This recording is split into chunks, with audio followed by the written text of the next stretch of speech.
This is eCoffee with Experts, where marketers and founders share what's actually working in SEO, AI, and digital growth. Grab your coffee and fuel your mind as we chat with top minds about their wins, struggles, and lessons you won't find in a blog post. Brought to you by Digital Web Solutions, we bring real talk to help you grow your business, one episode at a time. Let's get started.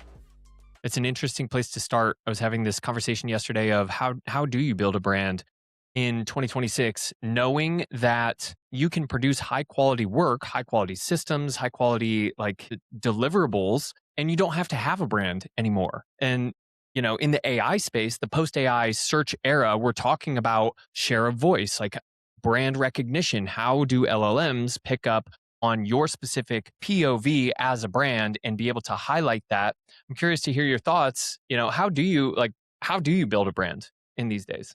Man, yeah, that's a big question to start out with. So I think the first place to really start out with that broad discussion point of how do you build a brand right now in the AI era is first figuring out who is your customer and what is the product or products you offer to that customer, and then being extremely deliberate about how you position yourself in the market so that you are very clear to that customer and to anyone else who finds you online. When are you the best solution in existence for that group of customers? When are you the wrong solution for them? And ultimately from there to distribute that message as consistently as possible to all these different platforms in existence. Yeah.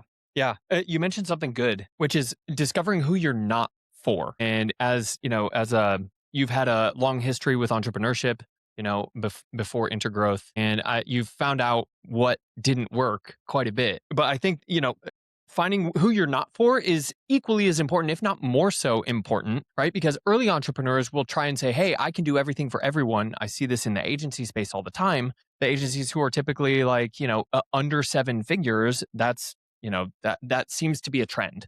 Is like, we are a full service agency and we have clients from, garbage trucks all the way to, Easter egg creation. I don't know.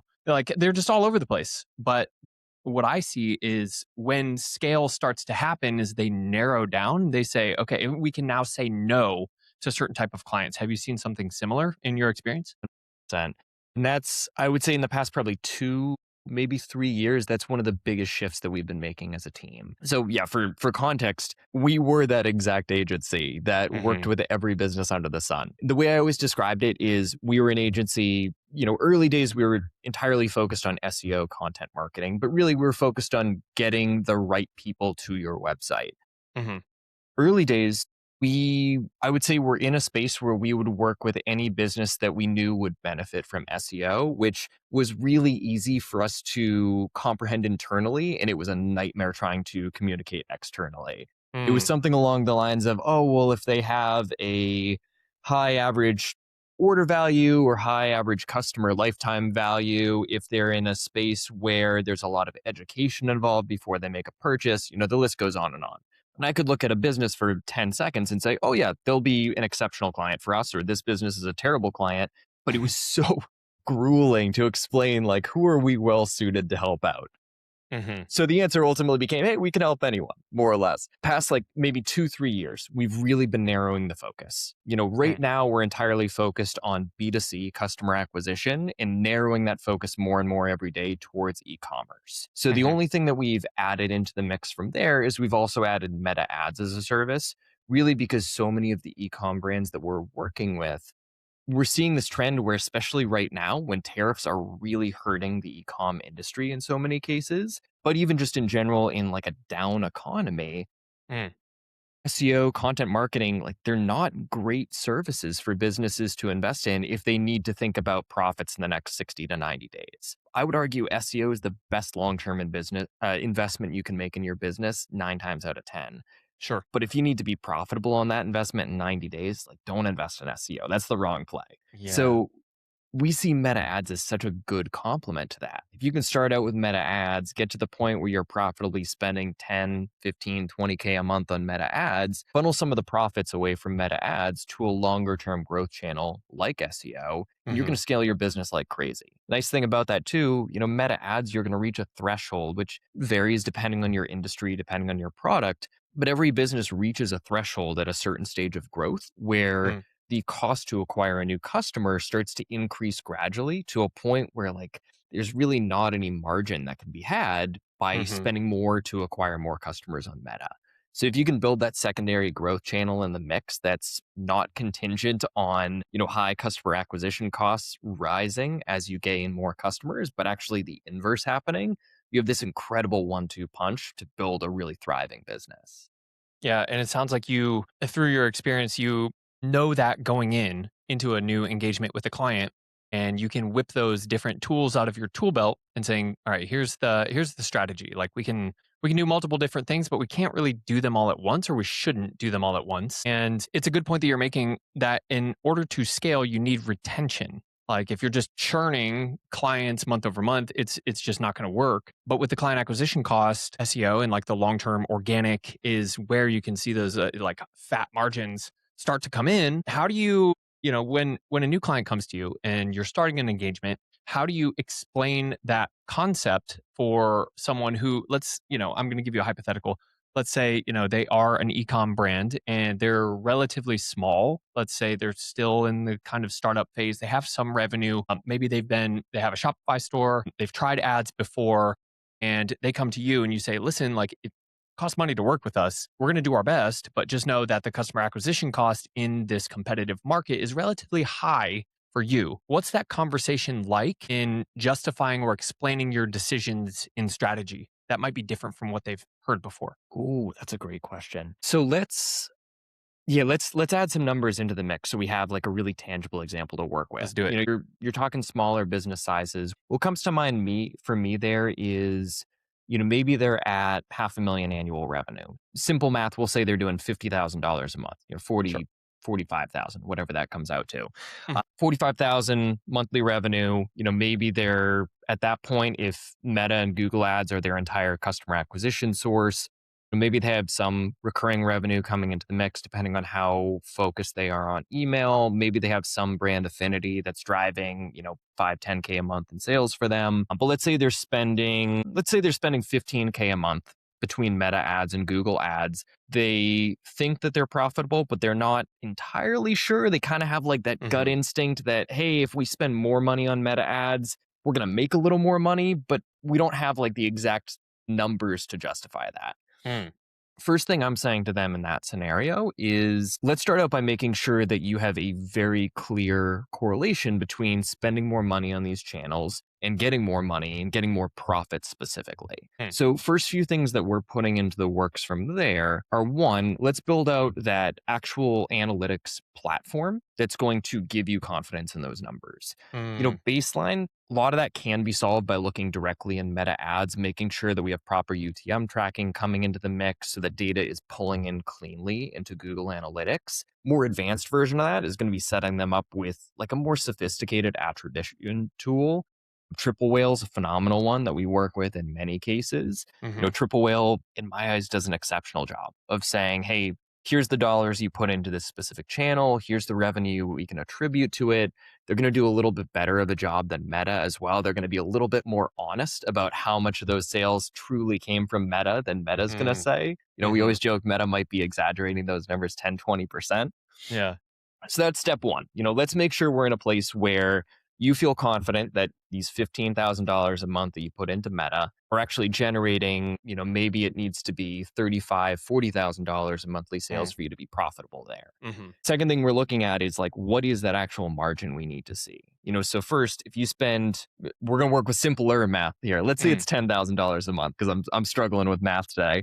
Let's say it's $10,000 a month. If we look at the cost of goods sold and we say, hey, breaking out the numbers, we need to see $30,000 in sales for every $10,000 we invest in Meta ads, Mm. return on ad spend or ROAS of 3, then we know, hey, that's our break even point. Bare Mm. minimum, we have to make sure any Meta ads campaigns we're running are getting you, a 3 in ROAS. Mhm. First thing we can do for that brand that's already started out with Meta ads is we can then look at it with all the data they have at their disposal and say, okay, well, first thing we're going to do is we're going to look at any of these different ad campaigns that don't have a ROAS of at least 3. More ideally, we're looking at any ad campaigns that have a ROAS maybe that's like less than 3.5. And cautiously in that like 3 to 3.5 range, we might turn off quite a few of those campaigns. Anything below 3, we're almost definitely turning it off unless we have a very clear gut instinct that, hey, this specific campaign isn't directly driving sales, but we feel very confident this is contributing to the entire sales workflow, which given the Andromeda updates, it's not always quite as clear in the Meta Ads backend. So quick background context for any users who maybe aren't quite as familiar with this. Andromeda is something that Meta finalized the rollout of over, I think it was like July, maybe August 2025. That ultimately, in my eyes, made it way more straightforward to roll out Meta Ads as a brand. Really just created a setup where you more or less can create a ton of different ad creatives, put them under one massive campaign, and then Meta is going to use its knowledge about the people in their network, about your individual business as they collect enough data to ultimately say, okay, in this specific case, we're going to send ad 1 to these people, ad number 2 to these people, ad number 3 to these people, and very little lifting that you need to do on your end to tell Meta where to spend that budget accordingly. So jumping back to the Meta ad side of things, though, we're looking at it and we're saying, hey, any of these campaigns, any of these individual ads that are generating a ROAS of less than 3, we're going to turn those off because we're losing money on those. Simple as that. From there, we can then look at it and say, hey, any of these campaigns that we're super profitable on, let's start running some tests to see what is it that's making us really profitable. Is it, first of all, like video ads, or is it carousels, or is it static ads that are actually generating those profits? And then we can dive in, we can test out micro variants. With a video ad, we can say, hey, this video has a really solid hook rate of like 70%. What is it that we say in the first 3 seconds of that video, the hook of that video? And we can just take those exact words. We can take every single element of that and we can duplicate that across 10 different ads. Chances are out of those 10, we're going to stumble on one that has a really similar hook rate. And then we can double that down and we can start doing more and more and more of those ads, knowing that this is exactly what's working for your audience right now. So I'm throwing a lot at you right now, but yeah, let me jump in. If we can, let me pause you there, because the thing that I heard that's the most important before you even get into testing variants and everything and like looking at hooks, and I want to get into how you're developing your creative, whether that's through Andromeda or something else. The thing that I heard that I think we want to double down on is you need a baseline. You need some sort of analytics tool, whether it's Triple Whale, whether it's something else, to understand and have clarity on your numbers. And I'm glad that you pointed this out, because businesses in that $500,000 annual range, up to 7 figures, typically they're hustling. They're like, I'm just doing everything I can to get revenue in, and we'll figure out the margins later. And I think the businesses who go on too long without taking that deeper look, maybe it's a scary piece because they, in the back of their mind, they know they're not profitable, or their margins are razor thin. And they're like, well, if I don't look at it, if I just keep working hard enough, it's going to resolve itself. It has to, So getting that baseline is super important. Triple Whale is a great tool, particularly for e-com. With Claude and everything else that is now available, are you building custom dashboards, custom analytics tools for your clients, or do you have some sort of internal process that if Triple Whale or whatever doesn't match perfectly, you can actually build something custom? How are you approaching that? That's a great question. So I've been talking to a lot of brands who are in the early stages of building this out. It's the MCPs are the big acronym I'm hearing thrown around with this. Yeah. So we haven't built anything out, I would say, that is client ready at this point. Okay. We've been starting to run experiments with it. A lot of that has been either Notebook LM or Claude plugging data feeds into one of these two platforms and seeing what sort of insights we can pull from them. One of the things that our team has to be cautious of is some of the brands we work with most of our clients are 2 to 20 million annual revenue. For context, There are a few outliers, and we have to be very cautious about sharing any of the, call it broad analytics data in an LLM that might be able to use that for training material, to make sure that we're being respectful of client Yeah. just client data integrity for some of those larger brands. Historically, what we've done is we've built out Looker Studio dashboards for clients that'll plug in a bunch of these different data sources. For most brands, though, really the process we found really effective is just going directly in Triple Whale, being able to show clients these dashboards that we're building out in there, or going into GA4, oftentimes even building out custom dashboards within GA4. But to get directly to your question about those, maybe like those areas where data isn't quite as clear as we'd like, as I would say rudimentary as this sounds, what I've actually found really effective is for us to be able to cross-reference data from 3 different dashboards. So maybe we'll look at, what does GA4 report on? What does Shopify Analytics report on? What does Triple Whale report on? And maybe we even add that fourth, what does the Meta Ads Analytics platform report on as well? And what I'll always tell clients is, hey, if you're on Shopify, we know beyond a shadow of doubt, Shopify Analytics is going to tell us with 100% certainty how much revenue came in the door after we account for returns. Yeah. From there, we can look at it and we can say, oh, Google Analytics is saying that is accounting for 80% of the revenue that's in Shopify, or maybe it's 120% of the revenue because it's not accounting for returns. Triple Whale is, 90% of the way there. Meta Ads is, 120% of the way there. And then what we can do is we can start to look at these various channels and say, well, Google Analytics probably is going to give us the best picture of like broad user session data and data about like actual pages that people landed on before they made a purchase across all of these different channels. Triple Whale is going to give us a way better picture of what is ROAS from all of these different like paid channels that we're investing in particular. Shopify Analytics is going to then tell us how many sessions they think we had, how many actual sales they think we had. And then we can start to look at it and say, well, Google Analytics gets us 90% of the way there on like session data and on revenue data. Why don't we start with the assumption that if Google Analytics says 50% of our revenue came from organic search, that 50% of the revenue reported in Shopify Analytics is going to be organic search. Shopify Analytics, in my eyes, being really weak at separating the individual channels, even just the fact that organic search and paid search get grouped into one bucket in there. Oh, yeah. So going through that process, I find doesn't give us 100% confidence in data, but can be a really powerful tool in helping clients to see, here's the different data sources. And since we're throwing out a few different numbers that we all know are extremely close to what is that exact revenue figure and that exact user figure, we can look at those as, I would almost call it like the averaging of these 4 or 3 different data points to have way more confidence in what is the actual truth. The Occam's razor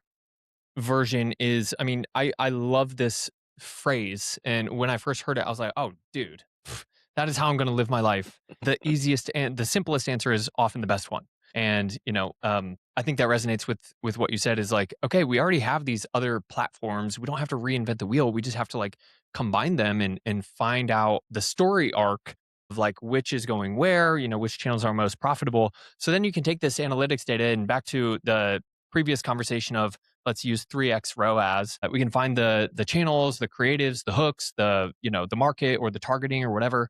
And then we can double down on those. How quickly, what's your testing cycle look like? Some people say 30 days, some people are saying 2 weeks.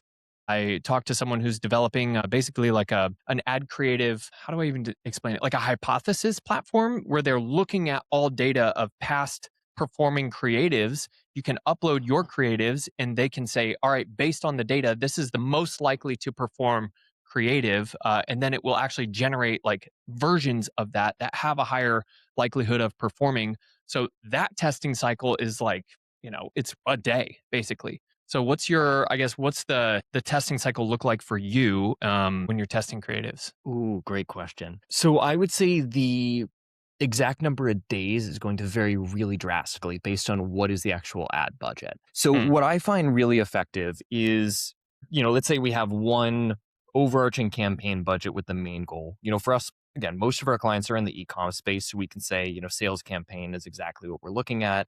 Same logic can apply. Let's say if you're running, a professional service firm, SaaS business, and you want to do more so like a lead gen style campaign. But what we'll normally do for brands is we will, set up that one campaign, turn on CBO, campaign budget optimization. And then we have, maybe it's over time, 20 different ad sets that we'll roll out. Can I jump Ad set in here really number- quick? Oh, You yeah, of said course. CBO, campaign budget optimization. What do you mean by that? Yeah, so campaign budget optimization is going to be this scenario where you tell Meta, hey, here's this one overarching campaign we're running. So maybe that would be, hey, here's our lead gen test campaign. We're giving it $50 a day to run tests on all these different lead gen ads that we're rolling out. Within there, we're then going to have a series of different ad sets, which are just like different ways that we can bucket ads together. Campaign budget optimization puts us in a place where we ultimately tell Meta, hey, you're welcome to spend budget however you believe is in the best interest of our business goal that we're looking to achieve within all of these different ad sets. And from there, all of these different ads that we're running within there. So with that setting in place, we're really just giving more control to Meta's AI to say, hey, we trust you. Try your best to spend budget. We'll make minor tweaks as needed. We'll turn off ads that are clearly not performing. We'll segment things out once they start performing better into like a higher budget campaign. But ultimately, it's just giving more control to Meta to say, hey, here's a bunch of ads that we're going to try out. Work your magic. You know a lot more about our customers than we do. Hey, we hope you're enjoying the coffee and the conversation so far. This show is powered by Digital Web Solutions. And if you've ever wondered how the biggest brands actually build authority, this is it. DWS has a massive network of over 250,000 publishers, real sites that help you rank on Google, and more importantly, stay visible in AI search. It's the heavy lifting most teams just can't do on their own. As a thank you for listening, they're offering an exclusive free strategy call just for our eCoffee listeners. It's a great way to map out your authority plan for 2026. Just click the link below to book yours and see how they can help scale your brand. All right, now let's get back to the show. Nice. Okay, cool. Thank you for clarifying that. So it's basically a setting in Meta Ads where you can just turn it on and be like, you have more data than me, I surrender. Hey, help me out. Absolutely. Absolutely. It makes sense where the variation of number of days for testing cycles, like if you're doing a lead gen campaign, probably you'll get feedback much quicker than if you're doing like a more long-term, I guess, brand building type of campaign, referrals or whatever that looks like. So, all right, we've covered a lot of ads. I know you're not only focused on ads. So take me over to the AI, the AEO side of things, the post-AI search era, let's call it, right? And building a brand in the post-AI search era is very interesting because you have to have that base layer of SEO in order to be in the retrieval pool for AI. But after that, there's only so much page optimization we can do. So what's the difference between a brand that's being cited in AI or a brand that's, succeeding in 2026 with organic and brands that are going to fall behind? Great question. So I think a good place to start with this is this is being informed by a lot of conversations we've had internally. So shout out to Chris Zacher on our team for, I think, having a lot of discussions and helping me to better put this into words.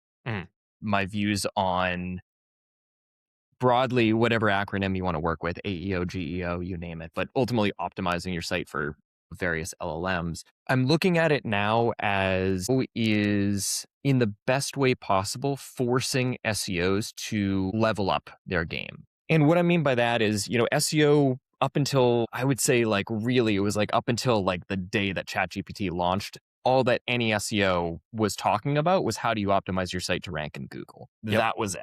Google had 90% market share. No one was really spending any time within reason on Bing, Yahoo, Ask Jeeves, DuckDuckGo, whatever other search engines we want to look at. And the moment that ChatGPT came out, that discussion started to shift very quickly. Where we're at the moment, I would argue there is somewhere around an 80 to a 90% overlap in the best practices to rank in LLMs and get cited by LLMs as the things that you would do to rank and then, maybe show up as an AI overview in SEO, if we want to call AI overviews part of the SEO space still. The minor differences have to do with the ways that those tools are going to prioritize individual ranking factors, has to do with the ways that those tools crawl information and collect information. High level, though, it's really a lot of the same stuff. But the reason that so much of that stuff is the same is because now LLMs are forcing SEOs to think way more critically about the non-Google sides of information discovery. So I would argue nowadays, the great SEOs out there are not just talking about ranking in Google. Yes, they're talking about ranking in Google because that's where all the market share is at the moment. But they're also talking about, hey, you know what? When we look at our brand, we're seeing that a ton of our customers are looking for information about us on TikTok or on Pinterest or on Reddit or on Quora. And they're working with these brands to figure out, how do we get our brand to be part of the discussion in these channels? How do we get our brand to contribute to the communities? And I would argue that SEO is becoming, I'm going to steal a term from, and I'll have to give you the link to the article just to make sure I'm properly citing them. Nice. But there's this new-ish term come out that I think perfectly encapsulates this, which is to change the acronym of SEO from search engine optimization to search everywhere optimization. Apologies to the author of this article. I feel bad that I'm not crediting her, but Austin, if you're cool with it, I'll share the article and to make sure we're Totally properly fine. citing her. Yeah, sure.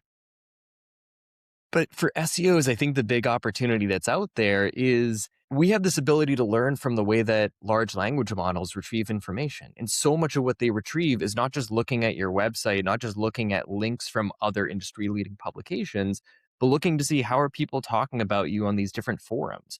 What do people have to say about your business in these various review sites that are out there? For SEOs to embrace that and realize that, hey, this is all about information that's out there related to what our customers are looking for online, related to how our brand is being discussed. These are the things that I would argue we should have been doing 10 years ago, but many of us, myself included, are slow to pick up on that.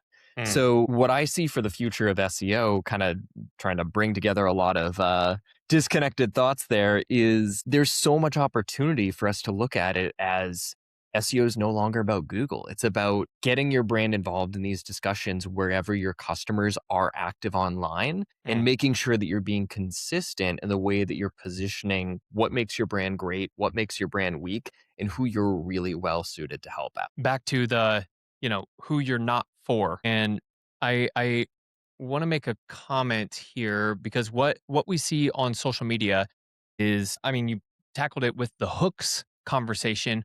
Like, what can disrupt a thought pattern is typically what succeeds, at least early on.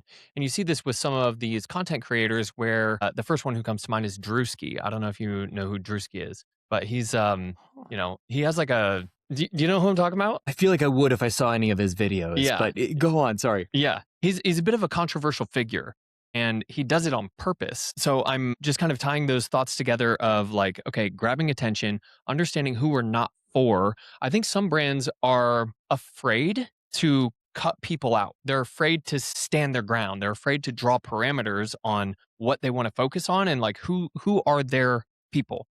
When I think once you get over that psychological fear and cross the boundary and say like, hey, we're very clear about what we do, and this is how we present ourselves to the world. This is where buzz on Reddit and social media and reposting and whatever, because the people who resonate deeply with those brands will likely share or will likely repost because they feel seen.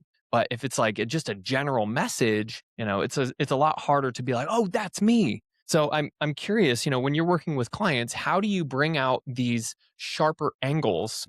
Is it sort of like a coaching? Is there a process that you have? Is there, consulting, like almost like feedback of like how to give somebody the edge, I guess? Great question. And along those lines, I just jumping back to one of the things you mentioned. So I'm not as familiar with Drewski, but the example when you were talking about that came to mind for me is this guy, Nick Huber, who I can't say I particularly like this individual because he kind of strikes me as an asshole every time I see him post on X.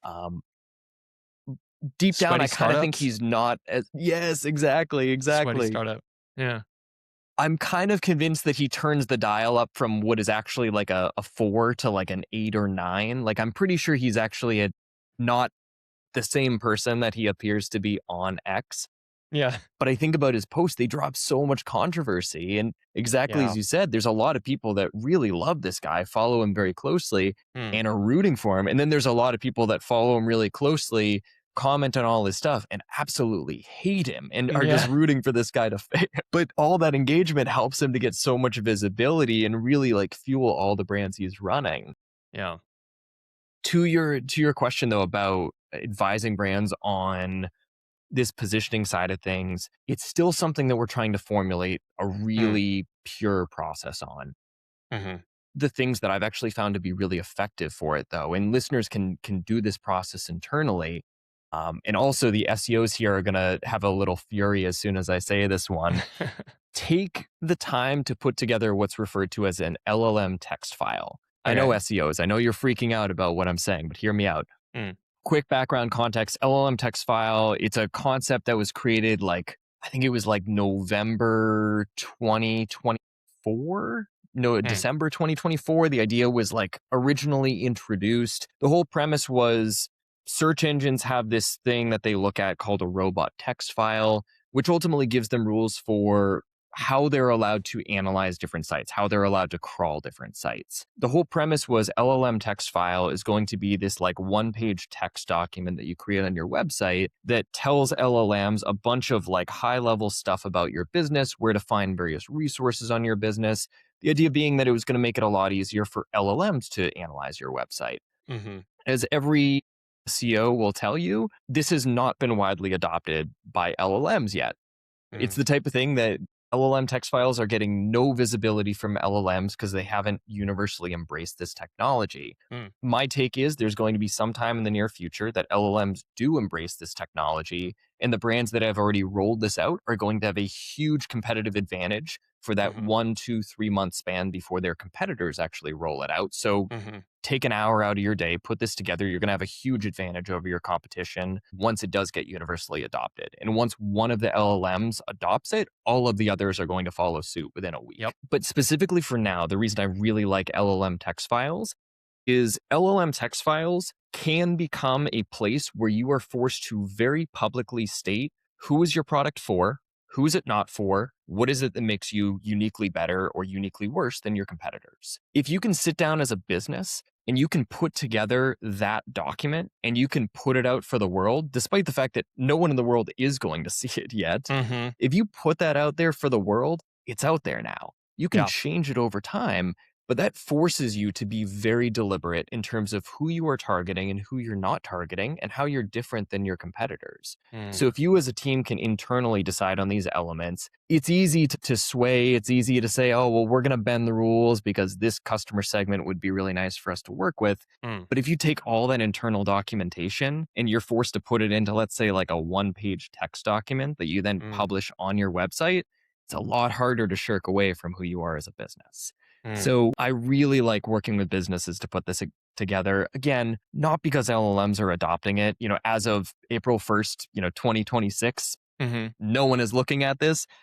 But putting that out forces you to be more deliberate. It forces you to take a stand. And from there, then you can really start cementing how is it that we actually further emphasize this positioning to the world beyond just putting this positioning statement out across all of our social channels as our description. Dude, I love that approach. And there's so much value in what you just said. It's not, again, I'll misquote. It's okay. We're all in a safe environment here, but I will misquote. It's some president or war general that said something like, the value of having a plan is the planning itself. And the plans are going to change, but going through the process of walking through each step and defining clear, aspects, and then having variables or options at each step of the process, man, it has nothing to do with marketing, but everything to do with branding and clarity, which is man, that's half the battle, right? If we can have a clarity on who we are, who we serve, what we do, et cetera, why we're different, everything else becomes easier. So it seems like that is the big domino that you help your clients push just to help them get clarity because how can you go into an LLM and say make an ad set for my brand? And if it's in Claude, they're going to ask you a bunch of questions. Okay, are you this or that? Or what's your, So anyway, I love this conversation. We could talk for another 3 hours, Pat.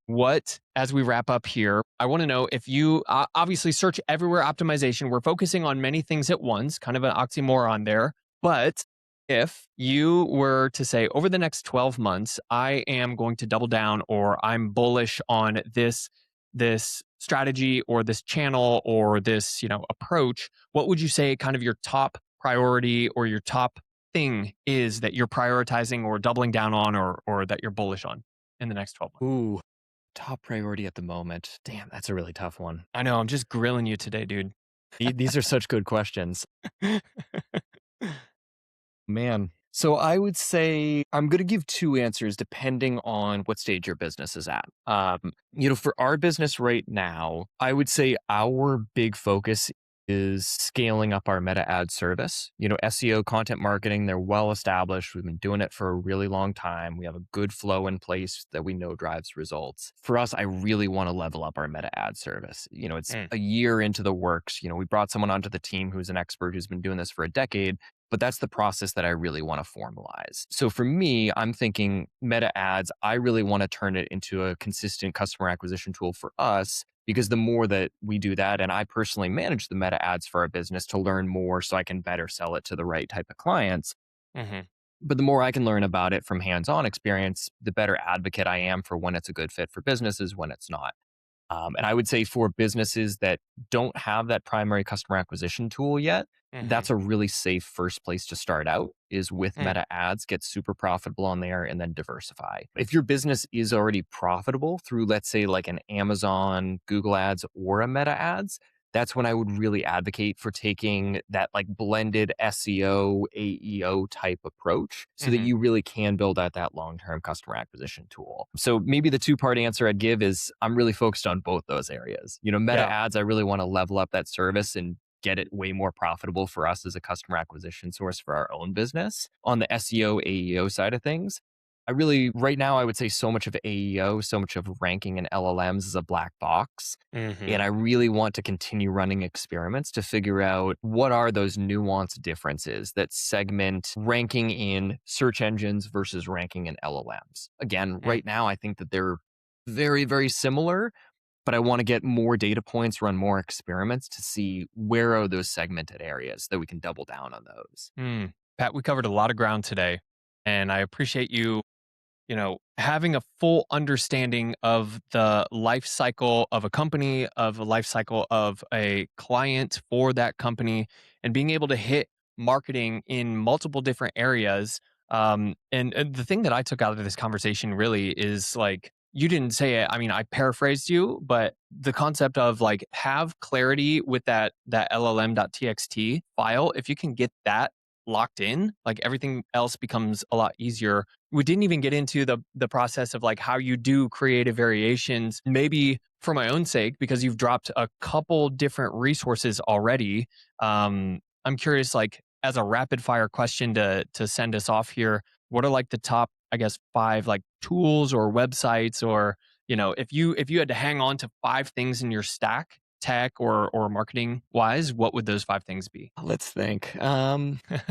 So I'm going to go, for SEO, I'm super bullish on broadly the tool Ahrefs. That's not going to be a big shocker there, but that tool is wonderful when it comes to search. Let me ask you a question on Ahrefs. Are you paying for the, what do they call it? The brand radar, which is like the LLM visibility one. It's like, it goes from like 149 or like 139 for the base level or something. And then it's like $700 for like the brand radar. So I'm just curious if that's something you're doing. So it's not something that we're paying for right now. Yeah. At the moment, I'm very skeptical of the value provided by any sort of LLM rank trackers.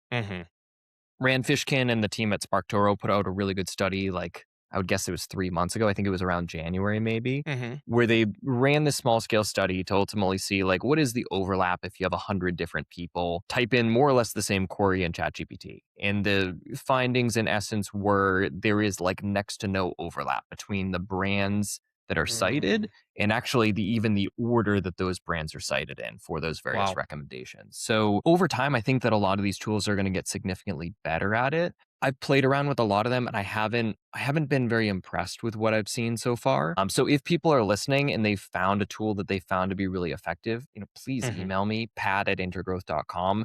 I'd love to be able to experiment with it as well. It'd be great to share with our clients. Yeah. Let me just throw the same question your way, Austin. Have you had any success with Brand Radar or any other rank tracking tools? Yeah. So I gave pretty much everyone a trial, and I let Peak AI actually like convert into a subscription. I'm like, whatever, it's $99. So Yeah, Peak, it's interesting. To be honest with you, I haven't played around too much. I have my own Ahrefs subscription separately from DWS. So that's, I mean, yeah, I agree. That's where it's at. What I'm leaning into in this next chapter, like in Q2, I'm going to be leaning more into video content for my own personal, personal brand to then gain recognition and access. That's the idea. To be able to have better, higher level conversations on eCoffee with experts. So for that, what I really enjoy is vidIQ, vidIQ.com. Yes. If you're familiar with that tool, even though I just have a YouTube channel, but it's not, it's nothing crazy. I have like maybe one video up there. The analytics on that are fire. And I feel like I get a lot more than a lot more value than what I pay for that tool. The other one, obviously, Claude. That's like a staple. And I'm the kind of person, I'm very impatient and I don't like to wait for things. So last month, I jumped from the $20 a month to the $100 a month version. And I probably didn't need to do that. So I might crank it back down. But then, I mean, like what I'm very interested in these days is like the convergence of like Claude to GitHub to Vercel for deployment, and how can I, make sure that all those are tied together. So I guess those are like I'm much more of like in the building area of the business rather than the actual execution of the campaigns. I'm like all about the operational efficiency. So yeah, I would say vidIQ, Ahrefs, and Claude in some sort of manner. Yeah. Love it. I love it. Yeah. And I'll add a couple others in the mix. Agreed. I think it was like 2-3 weeks ago that someone convinced me. I had been using ChatGPT primarily, and someone I was talking to was like, Pat, you got to switch over to Claude. It's so much better. And I Yep. 100% agree. Yep. So I would say I've been using Claude for several hours every day for the past couple of weeks. And now I'm Yeah. starting to feel, by no means am I a power user yet. I'm starting to feel a lot more comfortable in the tool, and I'm starting Mhm. to see why people recommend it so much more than ChatGPT. So Yeah. I'll give them a little thumbs up there. Yeah. One of the other tools that I found effective, and you can do a lot of the same functionality in Claude. We've just used Notebook LM for this. Mm. This is more so, I would say, a concept for like agencies out there, but Mhm. premise can be applied to a lot of other businesses as well. What we've been doing is for the past like maybe year and a half, we've been taking notes from client reporting calls that will actually just add the Google Meet like Gemini note taker into all of our calls. We'll export those notes, we'll upload them to Notebook LM. And then what we do for each client is we have a reporting breakdown. So over the past year and a half, I can look at it and say, hey, why don't I spend an hour on this before my call with client X and get a Mm. sense of like, what are some of the big discussion themes that have come up in the past 6 months? Mhm. Are there any outstanding to-dos that have come up that I haven't checked off on the list? So on and so forth. And it's becoming phenomenal in terms of us all staying up to speed on what new clients are doing. And also just onboarding people onto the team. I can now Mm. share 12 months worth of notebooks with them and say, spend an hour playing around with Notebook LM and ask Notebook LM questions about this client. It's going to teach you way more about this client than I could in that same hour. Mm. And then the other thing that I'll broadly add into the mix as well, and this is tool related, but also kind of anti-tool related, I guess I'll say. Mm. We're entering an age where it's becoming easier and easier every day to create content that is anywhere from 10% AI created to pretty soon we're going to be at like 99 to 100% AI created. Yeah. A lot of that I think can be really good. I think that for repurposing, AI can be Mm. phenomenal. For image generation, Nano Banana has been amazing to play around with, and I've had so Yeah. much fun with it. The opportunity that I think is really important to keep in mind, though, is you as a brand or your company as a brand, if you can share your own individual insights and show off your expertise in these other formats, that's going to be the thing that differentiates us as your feeds get more and more clouded with different AI generated content.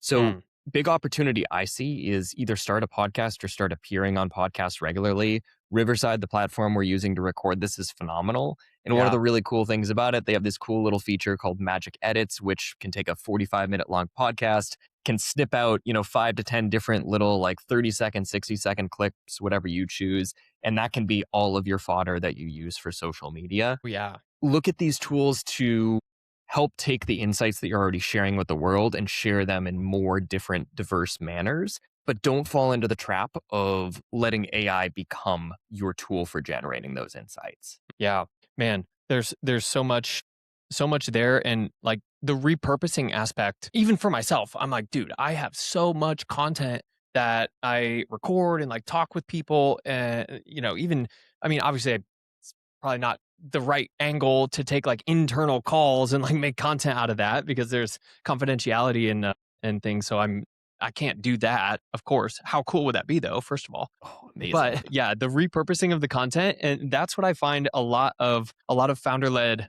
businesses or founder-led agencies struggle with is they're like, I just don't have time to create that content. And my POV, speaking of like who I'm for and who I'm not, my POV is like, I understand that you have decades worth of experience up here and nobody is like prompting you to get that out into content that can actually be useful, beneficial, and draw the boundaries around your brand. So if founders are looking for like how to easily create content, it's like don't create the content, just document what you already do and then put a spin on it, right? Like Definitely. I think for me, if I'm bullish on something in the next 12 months, it's going to be capture mechanisms, which is like maybe that calls a founder twice a week or something just at random and says, "Hey, I did some research on your brand. I did some research on your competitors. Here's keyword opportunities for you.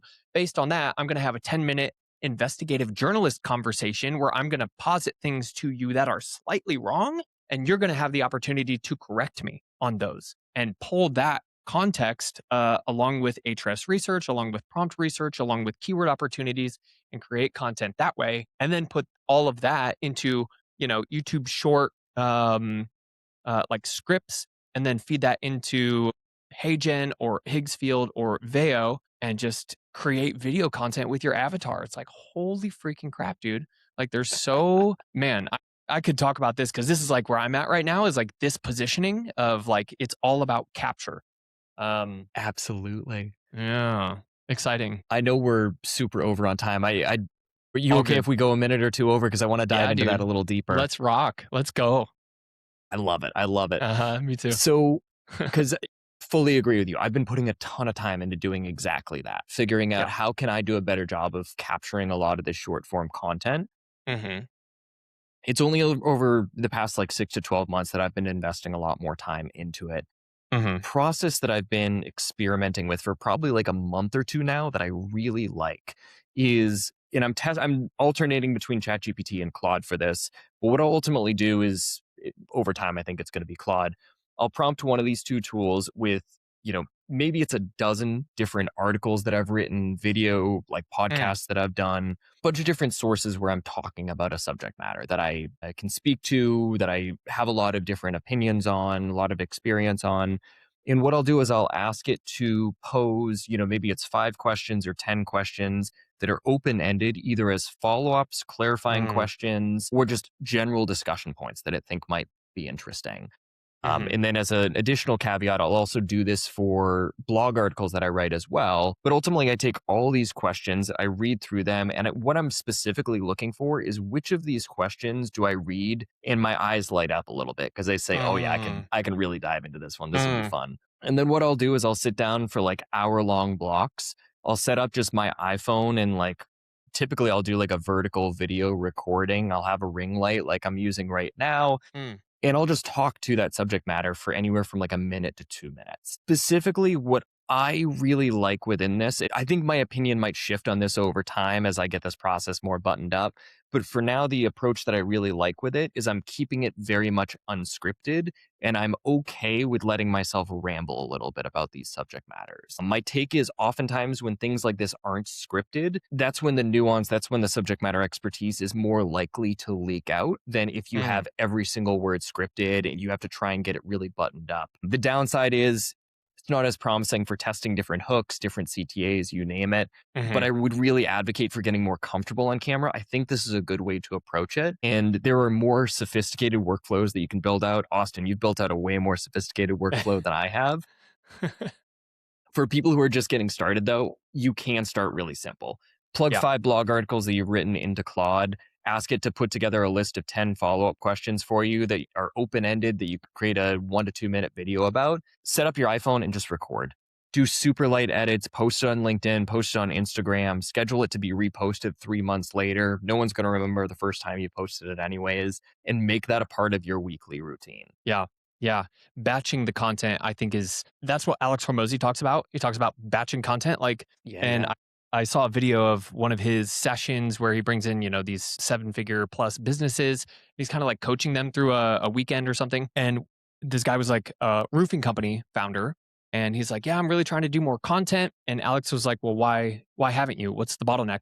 He's like, well, I just don't have time. And Alex was like, well, is there something more important than like, is there something that will help your business more than talking about it and getting the word out there? And the guy was like, no. So it's like, okay, dude, like, you have your operations figured out. Obviously, you've been in business for 6 years. Figure it out. Like, you already have that side of things. Now it's uncomfortable to do, but there's literally nothing else that's more important than talking about your business and getting it to the right people. Absolutely. Yeah. And I think the excuse that I've made in the past that I think is really easy to make is looking at it and saying, oh, well, if I put out this one video on LinkedIn today, it's not going to lead to any customers.